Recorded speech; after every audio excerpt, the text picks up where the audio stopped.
Way back in September, I made a video covering the first year Pokemon TCG Live's existence, from the original announcement on September 20th, 2021, all the way to its first birthday on September 20th, 2022. This time around, I'm going to be chronicling the entire first year of PTCGL's beta, which, believe it or not, is still going 12 months later. And even crazier, PTCGO still exists even though the Pokemon Company said in 2021 that it would be shutting down. Let's kick things off on February 22nd, 2022 when the beta launched in Canada. Since I already have a video detailing the early months of Live, I'll change things up here and break the video into different categories. In the lead up to launch, we were told Live would be available for PC, Mac, Android, and iOS. Except when the beta went live, the iOS version was randomly missing. The Pokemon Company said later that day that it's coming soon. Do you know what soon ended up being? 2 months! The iPhone and iPad version eventually launched on April 19th. They obviously took that extra time to make sure it ran perfectly on those devices, right? Of course not. Immediately, players began reporting their phones overheating and battery draining super quickly. The game was poorly optimized for phones at launch, and 10 months later, these issues still persist. Going back to that first day of Live on February 22nd, many people, including myself, were super optimistic. A year ago, we were talking about how PTCGO was an old game, there hadn't been any new features, and lately they'd been removing things like legacy tournaments. How naive we were. Still, a lot of us players suffered momentary lapses in judgment and migrated our entire PTCGO card collections to TCG Live, meaning we could never go back to PTCGO unless we started from scratch. It seemed like a good idea at the time. After all, based on what the Pokemon Company said in September, PTCGO would be a distant memory in just a couple of months. Yeah, that turned out to be a huge mistake. On just the second day of Live's existence, players began reporting issues with code redemption. Since trading is removed from the Pokemon trading card game Live, opening packs is the only reliable way to earn the credits you need to craft new cards. Except the game would eat your codes and award you nothing. So just 3 days after the beta went live, code card redemption went offline, meaning that crafting new cards was impossible for most people. It eventually came back a week later on March 3rd, but if you redeemed a full 10 codes at once, there'd still be issues. Same if you redeemed codes from different sets all at once. Code redemption issues would linger for several more months after this. That was only the tip of the avalanche when it came to problems with Live at launch. If you were to look at Live for 10 seconds, you'd be able to point out several common sense things that should have been addressed before the public ever had a chance to play it. For starters, the avatars are always there, breathing and pulsing and blinking and stealing your soul. Also, what's with all the hexagons? And why are the bench Pokemon so small? And why is the V-Star marker just a thing on the side instead of an actual marker like it is on PTCGO? Plus, you have to deal with gameplay that moves at a snail's pace. The game was so bad that less than a week after downloading it, some really handsome YouTuber who you should all subscribe to talked about how migrating was a massive mistake, a sentiment he carried throughout the entire year. To give you an idea of just how bad the first year of Pokemon TCG Live was, let me show you the difference in features between day 1 and today, day 365. As you can see, they've added nothing in the past year when it comes to new modes or features, despite the original announcement saying they would. Now, let's compare Pokemon TCG Live to PTCGO. Although Live is supposed to be the newer, better version, after 365 days it still doesn't have a true expanded format. You can't do expanded friend battles, there's no GLC format as a result, there's no in-game tournaments, there's no collection viewer. You can't tell who's going first if you miss the coin flip, there's no game log, there's no end screen where you can see your opponent's deck list or add them as a friend, you can't mute your opponent if they decide to spam emotes, you have to manually take your final prize cards instead of it being automatic, and so on and so on. Literally everything I just listed is available in PTCGO, but even after a year, none of this has made its way into Live. It's not like we've been silent or anything. Back in June, the developers responded to a question about adding X and Y in Black and White to Expanded. They said, there is no update on a timeline at this time. There's still no update on that because, despite other card games telling players what's coming, we've never received any sort of roadmap for TCG Live. Legends of Runeterra players, for example, know exactly what's happening over the next 4 to 6 months. We don't know what's happening next week. And what about a game log? In October, the developers said it's on their radar, but can't say it'll actually happen. This is a basic feature a card game like Live should have, but after a year of asking, nothing. Essentially, if there's something you want added to live, like, I don't know, a landscape mode on mobile, the odds of it happening are slim to none. And here's a scary thought to end this category on. If Pokemon TCG Live doesn't receive a massive update in March, there will be no place to play up-to-date expanded or GLC formats online. That's because PTCGO isn't getting Scarlet and Violet or the Tool Card errata, and TCG Live doesn't support X and Y or Black and White cards. So I hope you all liked Standard. It's not just the game design that's plagued Pokemon TCG Live since day one. The issues with cards have been plentiful. There's 140 pages worth of issues on the forums, so in order to keep this video under 3 hours, I'll only be talking about a few of them. First up is one of my favorites, the Naked Avatar. This is something discovered a year ago, and it still pops up from time to time. I figured I'd show it to you first so you can be appropriately scarred. Moving to the cards, the year that Pokemon TCG launched happened to be one of the craziest years in the history of the Pokemon TCG. Brilliant Stars came out day one, and it seemed like every 2 months a new set was adding 100 or 200 new cards. A sobering fact about Live is that the developers have never had a successful set launch. Even with smaller sets like Pokemon Go and Crown Zenith, there's always been issues, sometimes game-breaking ones. And whenever a new set came out, there was a chance it'd just break other things. There's a lot of major issues still in Live to this day, so I'll highlight just one that's given me multiple headaches. Not being able to select a certain card during deck search. For example, let's say you use Quick Ball. You're supposed to be able to go and get any basic Pokemon from your deck. Except, surprisingly frequently, one of those options won't be selectable. It seems to happen at least once every stream, and it can just cause you to lose the game because you need a Radiant Greninja to draw cards, but the game won't let you get it. Taking it one step further, certain people won't even have any cards show up when they use a deck search card. Live really is like a box of chocolates, you never know what you're gonna get. Another really strange bug that's been going on for months now is the glasses glitch. Basically, you can change the color of your glasses, but after each game they'll go back to the default color. Obviously, they should be spending their time on more important issues, but this is meant as a catch-all. There's so many things wrong with Pokemon TCG Live that an issue people have experienced for several months hasn't even come close to being addressed. I do also want to highlight the Raihan bug. I found the first mention in February 2022, just days after the beta launched. Essentially, if you used Ordinary Rod to shuffle the Pokemon that was knocked out the previous turn back into your deck, Raihan's effect would no longer be triggered. This was a huge glitch that affected a highly playable card. So when did it get fixed? Not until 7 months later in September. Then we have other cards that took months to get fixed. Silene launched in May with Astral Radiance, but it didn't work properly. Instead of allowing you to put any 2 cards from your discard pile on top of your deck, it would only allow you to select the 2 most recent cards that went into your discard pile.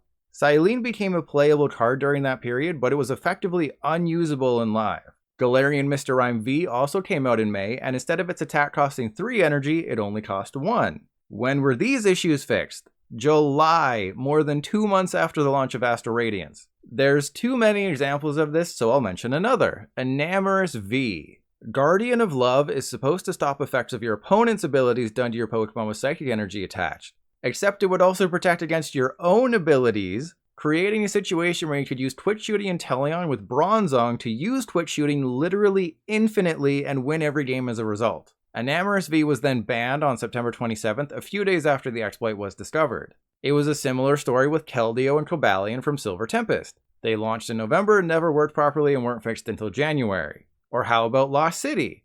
Well, technically Lost City was broken at launch too, but it was broken in another way that took forever to get fixed. Anyways, instead of sending the pre-evolutions to the discard pile when Lost City was in play, or if you just use something like Banette's ability, it would only send the highest evolution. Before you ask, yes, this is not the intended effect. Pre-evolutions are considered a part of the Pokemon, so they should have gone too. That took 3 months to get fixed. In fairness, there were also broken cards that the developers fixed in a fairly timely manner. These include the aforementioned Lost City. So, at launch, if you used a card like Avery to simply discard a Pokemon from the field of play, it would be sent to the Lost Zone. Obviously that was an issue because Lost City should only trigger in the event of a knockout.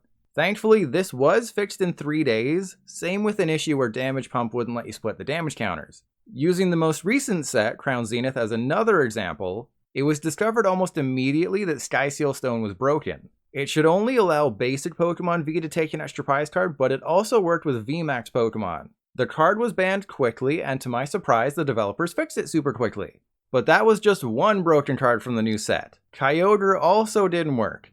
It did the 180 damage, but the damage didn't actually get counted, so you could have a Lumineon V with the 180 damage on it and it would survive. Unfortunately, more than a month later, the Kyogre issue hasn't even been mentioned by the developers. Even though some of these issues were fixed within days instead of months, it doesn't change the fact that these issues shouldn't be happening in the first place. It's especially bad when you looked over at PTCGO, a game that shouldn't even exist anymore, and the developers are able to add new cards with far less problems. It's not all good news though. Hisuian Zoroark and Galarian Slowking V were banned on December 21st alongside Furry Soda Girl. The Zoroark and Slowking glitch was the same for both cards. If you used their attack and took a knockout on a Pokemon V, then used Echoing Horn the following turn to bring that V back into play, it would get auto KO'd and you'd take 2 free prizes. You could even do it again that same turn to take 2 more prizes. While Furiso Girl, which allowed you to evolve a basic on turn 1, has been fixed, 2 months later Zoroark and Slowking are still banned. Now, I know I've talked a lot about just how disastrous the Pokemon Go launch was, but I feel like it's worth mentioning again simply because of how absolutely bonkers it was. To quickly sum it up, Pokemon Go was supposed to launch on June 30th. While the cards were added to the game, you couldn't actually use them, with Live giving you a "this deck is no longer valid in standard" error. About 29 hours after it was supposed to come out, and 29 hours after it did come out on PTCGO, Pokemon Go cards finally became playable. Except this only broke more things. Instead of just making Pokemon Go legal in standard, they made every card legal in standard. So this meant that you could use a tag team Pokemon like ADP in standard and no one could stop you. But it gets even better. This was the July 4th long weekend, so the developers literally just made everything legal in standard, then peaced out for several days. But wait, there's more! How could this possibly get worse, you ask? On July 2nd, the day after the developers made everything legal, a player discovered that you could build a deck with 7 standard cards and 53 cards from Black and White or X and Y. By doing so, you would automatically win the game. This is because Live doesn't actually support those X and Y or Black and White cards. So you draw your hand of 7 supported cards, then when it's time to place your prize cards, Live glitches out, thinks you've claimed them, and gives you an automatic victory. Because the developers were gone for the long weekend, this meant that for several days, you couldn't play Live because everyone would just use the free win exploit. This was finally fixed on July 6th, 5 days after it was discovered. Oh, and if you thought Pokemon Go was perfect otherwise, Charizard's Burn Brightly ability stacked if you had multiple Charizard in play, so you could create a Centiskorch deck that discarded 40 cards in one turn. That took about 2 weeks to fix. Obviously this video is going to be about 95% negative, because, I am talking about Live's disastrous first year on the market, but there is 5% goodness. Pretty much all of it comes from crafting. When a new set would launch on PTCGO, you either have to spend $500 to open 500 packs to even come close to getting the cards you need, or you have to trade those 500 packs for wildly overpriced cards that will plummet in value a week later. While trading can be good in some situations, for new sets it's absolutely horrible. I hated new set launches on PTCGO because it became a feeding frenzy, but on TCG Live it's a very calm affair. Because I'm being positive right now, I won't mention how for the longest time crafting cards would only work like 50% of the time. I totally won't do that. What I will say is that provided you have around 30k credits on Live, congratulations, you can craft all of the good cards from that new set. Within 10 minutes, you have the cards, your decks are built, and you're able to play against other people who did the same thing. Meanwhile, all the PTCGO players are stuck opening their 20th copy of a trash rare while hoping to pull the hot new V-Star. Before I move to the next category, I did want to highlight something really weird I found when going back through my tweets. On September 6th, they released the patch notes for the Lost Origin update. In those patch notes were fixes for Poliwhirl from Evolutions and Malamar and Registeel from Ancient Origins. What's weird is that you can't use any of these cards in Pokemon TCG Live. So the developers prioritized fixes on cards that are unplayable while there were still plenty of other issues. What's even weirder is that they went back and removed the patch notes about those 3 cards. I smell a conspiracy. No, wait, that's just me. I haven't showered in a few days because this video is taking so long to make. I know I highlighted a bunch of problems with Live already, but there's another common theme that ran for the entire year: a lack of communication from the developers. The developers will literally just disappear for weeks at a time. To go along with that, they really don't like telling us when new sets are coming out. Crown Zenith is one example I can use, but honestly it happened with I think every set except Silver Tempest. On January 6th, the PTCGO developers announced that Crown Zenith would launch digitally on January 19th. The PTCGL developers, meanwhile, waited until literally the day before launch to announce that Crown Zenith even existed. What the PTCGO team confirmed on January 6th, the PTCGL team needed an extra 12 days to tell us the same thing. What's really weird is that there was no accompanying update for Crown Zenith, so that meant they coded everything into the game with the December update. So surely that meant everything worked perfectly, right? Well, you know the answer to that. Oh, and one more fun thing is that the newsletters for each set launch include a code for 3 free packs. Since Pokemon Go in the summer though, they've only mentioned PTCGO, never live. So not even the Pokemon company thinks you're dumb enough to play live. Alright, let's shake off some of the negativity and focus on when the developers actually listened to our feedback to improve the game. While it's been largely lackluster and inconsistent, the team has listened to some of our feedback. We received our first developer letter on May 24th with the launch of Astral Radiance, though it was more of a PR statement than anything. But on August 8th, they finally acknowledged one of the major complaints, the dead space in the game board. Instead of Pokemon being shown in full on the bench, they were halved, despite the fact that there was plenty of room to embiggen them. This new update would make the cards larger, giving us a new backdrop in the play space, and if you look closely, you can see that the avatars were hidden by default. Up until that point, hidden avatars were only available on mobile. If you played on desktop, they would always be breathing and pulsing and staring into your soul. For the first time since launch in February, we had hope for the future. Well, that future turned out to be a long ways away. We had to wait 2 more months for the promised new board. Yeah, I mean, anyone could have seen that the original game board we got in February was bad, yet it took the developers 8 months to address it. Regardless, it was a vast improvement. Now I didn't need to put a post-it note on my monitor to keep my soul from getting sucked out.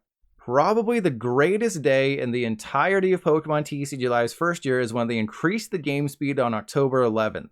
Now instead of a snail's pace, it moves so quickly you didn't have time to read the cards. But it provided a fresh experience for veterans like me, turning games from a slog into something more palatable. But because this is TCG Live we're talking about, the developers had to mess it up. Instead of reworking the game, something players had been advocating for months, they merely sped it up. I'm not a game developer, but I assume they just went into the code, replaced the 1x for game speed with a 3x, and called it a day. Since the game wasn't designed to support this fast gameplay, it's all way too jarring. And for new players who were already overwhelmed by the lack of a beginner format, now things were going so fast they can't tell what's going on. This is where the lack of a game log really became a glaring issue. It was a problem on day one because, I mean, come on, who creates a card game without a game log?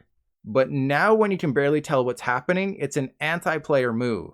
Whether or not we asked for it, pretty much every single update over the last few months made changes to the game's visuals or presentation. While players wanted new modes and features in the game to just work, the developers prioritized game board effects and changing how the cards looked in our hand. In the January update, those board effects were added in one of the most nondescript patch notes ever, with the devs saying, on the desktop client, updated the game board effects per Pokemon type. You'd think if the team spent all of their time on this instead of fixing the game itself, they'd be perfect, right? I mean, a development team wouldn't release an update to their game without testing it first. Predictably, the new board effects have caused problems. The water and grass boards all have a constant visual flicker, while the darkness board causes slowdown for numerous players. Worst of all, they didn't include an option to turn off the new effects. So I've received a lot of messages from people who can't play live if their opponent is using a dark deck. There's a good chance we'll receive an update soon to turn off the visual effects, but it should have been included from the beginning. It shouldn't take making the game unplayable for the developers to add something that is common sense for the rest of us.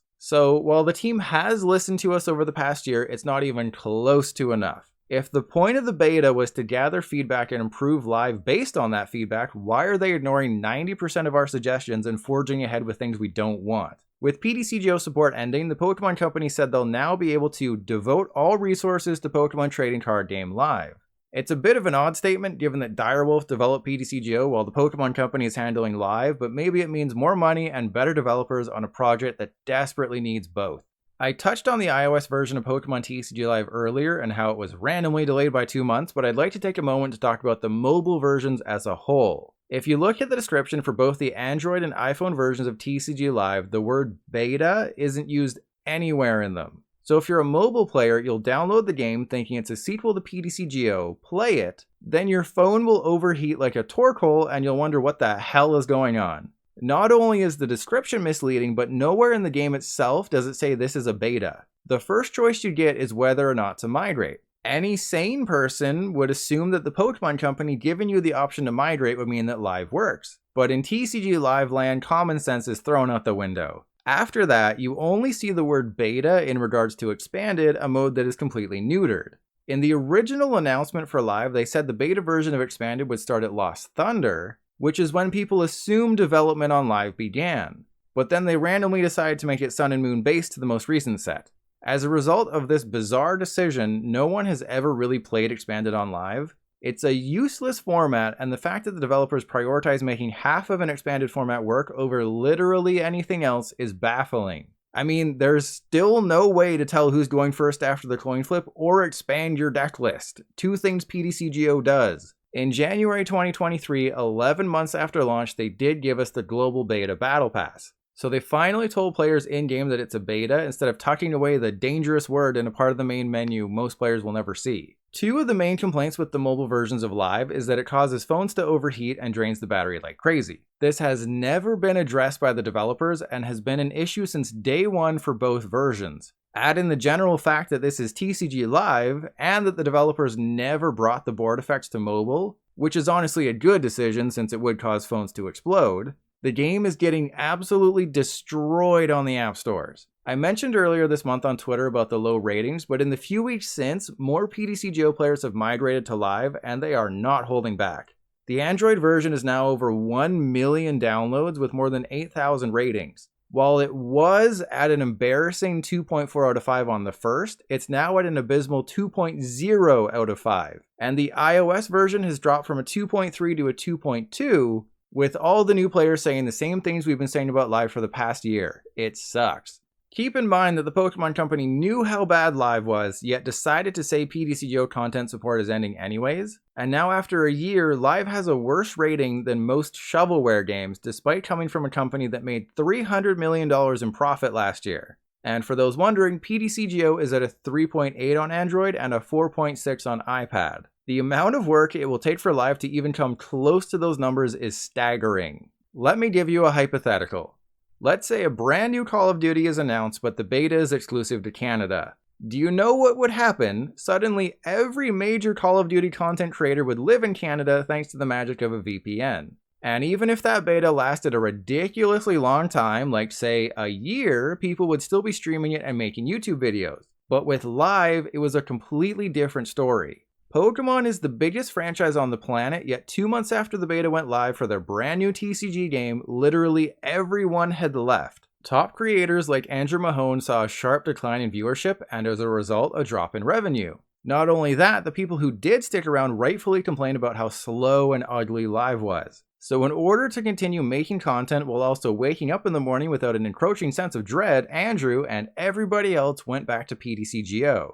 Seriously, I checked Twitch in April 2022 and not a single person was streaming Live. Coincidentally, there wasn't a single update to Live in the month of April, despite Live being so bad that nobody wanted to play it. Seeing a hole that needed filling, I returned to Live in May 2022 and decided to be the only Pokemon TCG live streamer in the world. And by default, I became the #1 live streamer in the world, a title I've held coming into 2023. A year after the beta came out, there's been a few more PTCGO streamers making the leap to Live, but mostly because they're forced to, not because they want to. Just how bad is Live to this day? The biggest creator for digital Pokemon TCG content, Tricky Jim, is likely going to stream tabletop matches come March rather than focusing on Live.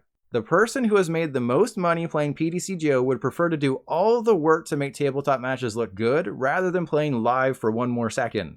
If the people who get paid to play your game don't want anything to do with it, why would anyone else play it for free? Because Pokemon TCG Live doesn't have any single player mode, your only option is to play against other people. Knowing this, the developers made sure matchmaking worked perfectly before launching their game. Because if it didn't work, we'd have to suffer through a year of constant issues. Well, they chose to let us suffer through a year of constant issues that continue to this day. Going back a bit, the problem seemed to begin with the release of Astral Radiance in May. It was so bad that I'd have streams where I had to restart the game 5, 6, 7, or sometimes 8 times just to be able to find matches. And then there would be ridiculously long wait times just to find someone to play against because the player count was so low. This wasn't a one-off occurrence either, it would happen literally every single week. The reason was simple, and players figured it out almost immediately. Their back end was leaking. Typically, Live would have 8 hours of maintenance every Tuesday. That's another crazy thing you never see in video games, but we'll brush past it. By the weekend, though, matchmaking would begin to struggle. It was clearly a degradation issue. By resetting the servers every week, it put a band-aid on matchmaking, but after a few days, the problem would reappear. It became especially clear on the weeks where there wasn't maintenance. If Live went more than a week without maintenance, it would become literally unplayable. I'd have to cancel streams because matchmaking was completely broken.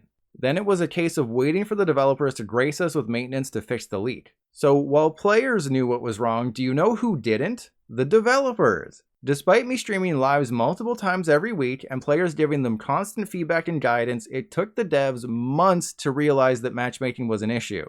In one of the worst statements ever issued by the Live devs, they said, "Since launching the limited beta, we've received a wide range of reports detailing issues that many of you have experienced with our matchmaking system." That's an understatement. This statement was made on September 30th, more than 7 months after the beta began. It got even worse with the developers adding, "When we first looked into the data, there were no strong indications that matchmaking was experiencing issues or outright failing. With the increase in the size of the player base, we've been able to collect larger data samples and have started to notice patterns that will help locate why failures occurred." This is baffling to me. Again, I streamed multiple times a week, I was the only streamer in the category, so it's not like I was hard to find, and they admitted reports had been coming in since February. I'd love to rant about the absurdity of all this and how it's clear the developers didn't play their own game and how matchmaking broke just a few days after they issued this statement, but for a little bit things did get better. The developers implemented a fix that helped alleviate the matchmaking problems that have been plaguing the game for months. I was hopeful, but hoping is the first step to disappointment. On January 31st, 2023, the Pokémon Company officially announced that content support for PTCGL was ending. The game wouldn't be receiving Scarlet and Violet cards, meaning you'd have to play TCG Live to experience the new generation. As you'd expect, this led to an influx of players and, right on cue, matchmaking completely broke. Multiple times. I didn't check out every post about matchmaking issues, but in the 5 days after the PTCGO announcement, it was down for extended periods at least 4 times. Again, keep in mind that the Pokémon Company knew Live wasn't a well-made game when they decided to tell everyone that PTCGO was effectively done, yet they still went ahead with it. Their response to the matchmaking issues was also a bit weird. Instead of giving us concrete details, they were randomly vague, making me think they didn't actually know what was going on. Probably the funniest thing about the most recent matchmaking issues, a year into the beta, I might add, is that they did maintenance on February 7th. This should have helped the overall stability. Well, when the game came back online, you guessed it, matchmaking broke again. And that maintenance also reintroduced a glitch where playing a game could drop your rank hundreds if not thousands of points. What's even crazier is that this is just a preview for March 30th when Scarlet and Violet comes out. There will be a record number of players on launch day, and I don't have any confidence that the game will actually work. I was going to do a section on the economy in Live, but this video is going on way too long as it is. To quickly give you an idea of how bad the economy is outside of the free decks, these are the rewards you get for leveling up your profile. It's beyond sad that hitting level 100, something that takes over 1,000 hours, results in 200 coins, which isn't even enough to buy a new pair of shoes. They really know how to make you feel rewarded. Also, you only get 60 crystals per day for your daily quest, but a pack costs 200 crystals. If you think 60 crystals is low, keep in mind that it was 40 crystals per day for the first several months of the beta. All they have to do is combine coins and crystals to solve all of the issues with the economy, but even with me suggesting that crazy idea over and over again, the developers don't seem interested in making Live more player friendly. The Pokemon TCG Live beta began in February 2022 and was exclusive to Canada. The update on May 24th added Mexico to the list. Then over the next few months they added Australia, New Zealand, and a few European countries. Then on November 15th, the beta finally became available to everyone around the world. A year after code cards said you could play TCG Live today, you could finally play TCG Live today. It's also worth noting that nowhere on the code cards does it mention the word beta. With the release of the global beta in November though, you'd think this would mark a new era of Pokemon TCG Live where everything smells like Roselia. I mean, why would the Pokemon Company expand the beta to a game that clearly wasn't ready for a huge influx of new players, right? Well, while they had built up some goodwill with all the free decks and finally increasing the game speed, all the global beta did was magnify the game-breaking issues. As soon as everyone could get their hands on live, there was a sharp increase in the number of players reporting the dreaded error code 10010. This error makes the game unplayable and still affects plenty of players to this day, 3 months later, with no response from the developers. There's plenty of other major issues players can experience with live, but I'll only highlight one more. The turn timer ending your turn almost immediately. Typically, live will give you a 15-second countdown if you're taking too long during your turn. But for these lucky players, it will begin as soon as your turn does. And because the turn change animation takes a few seconds, they essentially have to make a decision immediately, otherwise the game automatically passes their turn. I wish I could say this is something that appeared in February last year and was fixed within a couple of months. Unfortunately, this is something that's been getting worse, and the number of reports has gone up this month alone. But believe it or not, while the rollout of the global beta has been anything but smooth, it turned out to be much better than what happened in December 2022. A common theme with Live is that the developers will release an update, it will break the game, and instead of working on new features or modes, they have to spend the next few weeks or months addressing the issues in the update they released that made things worse. It's a vicious cycle where players are the ones who suffer the most. Nothing personifies this more than what happened in December. On December 6th, TCG Live received a brand new update. There was a lot to be excited about. Lost City would finally work properly after nearly 3 months, Forest Sealstone would finally work after being broken and banned after you could use it infinitely, and the flashbang when taking prizes would be removed. Side note, the flashbang was removed in a previous update, but then another update added it back in. Remember what I said about new updates breaking the game? Anyways, when the December update came out, I was whelmed.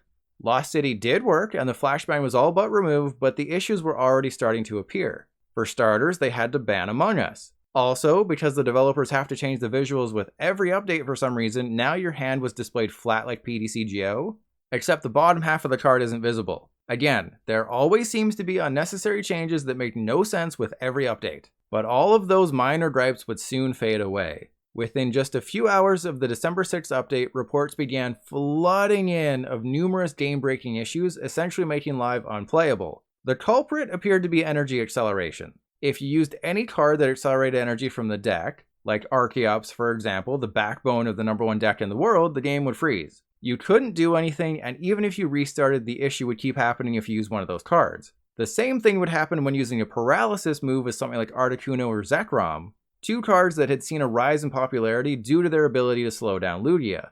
You use them, the game freezes, and you're screwed. The developers responded to the reports a day later, only telling us that they were investigating the issues. And they've ended up saying they appreciate our patience a lot over the last few months. It's kind of crazy. Anyways, the saga continued the following day. The developers said they're looking into all the issues, and they're also looking into how they missed the game becoming unplayable while testing the update. They said, with the release of 1.3.1 yesterday, multiple reports came through into the evening, highlighting various critical issues. One of these issues affects interaction with attachments to cards, which causes the game to softlock. Currently, the team is investigating the issue and how it bypassed detection during the testing period. Later that day, they posted about how they've identified all the issues which basically impacted every single deck ever made. Their solution: restart the game after every match. We have identified an issue in reference to the softlocks mentioned above that can occur in some matches in which players take the following actions: placing damage counters, attaching energy or tools using a card action, moving energy or tools between Pokemon, selecting attached energy or tools to send out a play. To avoid this issue, temporarily restarting the client after each match will reset the board state and stop the game from softlocking. On December 9th, 3 days after the update that broke the game, an emergency hotfix was issued, which was supposed to fix all the freezing issues. As you probably could have guessed by now, it didn't fix everything. While people were reporting that cards like Archeops finally worked, many others were still experiencing the same freezing issues. But it gets so much worse. After the hotfix, Mew VMAX broke the game. This was a brand new bug the developers introduced. While it mostly seemed to impact the Elisa's Sparkle build of the deck, what would happen is you'd use Elisa's, then the game would break. This would result in a desync issue where, essentially, your opponent would think your timer stalling. The Mew player's timer would continue counting down until it hit 0, and still nothing would happen. To make matters worse, the Mew player would typically get the win even if you waited 20 minutes. This turned Pokemon TCG Live into the Wild West where everyone would play Mew, exploit the glitch, and get free wins. Ironically, the number of Mew players was at an all-time high in December because the lead battle deck had just come out, so that made it even more fun. While all of this nonsense was going on with Mew VMAX, the developers touted that players aren't experiencing the earlier issues they introduced in December, probably because they replaced it with a new issue. And as a result of the game being so broken, they warned that more fixes might take a lot longer. Please note that depending on the type of fix required to update the game, there may be a slightly longer delay while we request approval for new builds through mobile clients. We truly appreciate the patience everyone has shown during this time. When things stabilize, we will ensure everyone in the game is well compensated for the troubles experienced during this time. Following several days of complete silence from the devs, it wasn't until December 21st that things finally subsided. Yes, Pokemon TCG Live was broken and largely unplayable from the 6th to the 21st, mere weeks after the beta went global. Mercifully, this update on the 21st did fix a lot of the issues. Something you may have noticed in a couple of those messages is the word compensation. On December 10th, they said, when things stabilize, we will ensure everyone in the game is well compensated for the troubles experienced during this time. Then on the 22nd, they said, the compensation mentioned in our previous message is being worked on. We appreciate your patience while the team determines an impactful amount that matches the issues experienced in the last month. You're probably wondering what that compensation was. Well, so am I. It's been more than 2 months since we were promised compensation for all of the issues in December, and since then we've received nothing. Oh, and PTCGL had some issues in November that they gave out compensation for, except the compensation was given out within 12 days. Yeah, PTCGL is kinda better. I'd keep going, but I'm tired. Not only did I have to live through all this crap over the last year with Pokemon TCG Live, but I had to relive it while making this video. Whether you're a fan of Pokemon TCG Live or you hate it, one thing is clear, and has been clear for a long time. This has been an absolutely disastrous beta. Whoever is in charge of the project has made poor decisions since day one, whether that's with the design of Live, the features, or who they hired to actually make the game, leading many people to wonder if the devs actually play the Pokemon TCG or if they even looked at PTCGO before creating its successor. Now, if you'll excuse me, I have to go stream Pokemon TCG Live because I suffer from an affliction known as Stockholm Syndrome.